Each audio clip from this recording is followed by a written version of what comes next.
আমেরিকায় নির্বাচনের বাকি এখনও প্রায় ৩ মাস। ডেমোক্র্যাট দল সরকারিভাবে তাদের প্রেসিডেন্ট প্রার্থীর নাম ঘোষণা না করলেও প্রেসিডেন্ট জো বাইডেনের মনোনীত প্রার্থী বর্তমান ভাইস প্রেসিডেন্ট কমলা হ্যারিস জোরদার প্রস্তুতি শুরু করে দিয়েছেন। বাইডেন সরে দাঁড়ানোর ঠিক ১ সপ্তাহ পর শনিবার অর্থ সংগ্রহের উদ্দেশ্যে আয়োজিত ফান্ড রেজারে বিপুল অর্থ সংগ্রহ করেছেন হ্যারিস। তার প্রচার টিমের লক্ষ্য ছিল এই ফান্ড রেজার থেকে $৪ লাখ সহায়তা জোগাড় করা।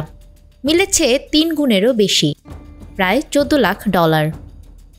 এখনও দলের মনোনয়ন না পেলেও চূড়ান্ত পর্যায়ে লড়ার প্রস্তুতি নিয়ে চলেছেন কমলা। গত ৭ দিনে তিনি যে কটি প্রচার সভা করেছেন তার প্রতিটিতেই ছিলেন আক্রমণাত্মক মেজাজে। শনিবারের সভায় তিনি বলেন, আমি একজন আইনজীবী, ধর্ষণ ও যৌন হেনস্থার সংজ্ঞা জানি। আমি হলফ করে বলতে পারি ট্রাম্প একজন যৌন হেনস্থাকারী।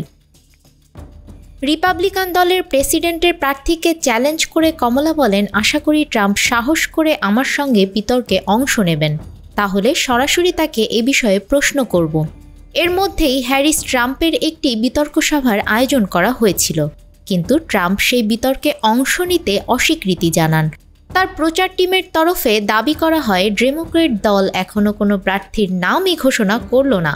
দল যাকে এখনও মনোনীত করেনি তার সঙ্গে বিতর্ক করে সময় নষ্ট করতে চান না ট্রাম্প। আফরিন আপ্পি, আমাদের সময় ডেস্ক।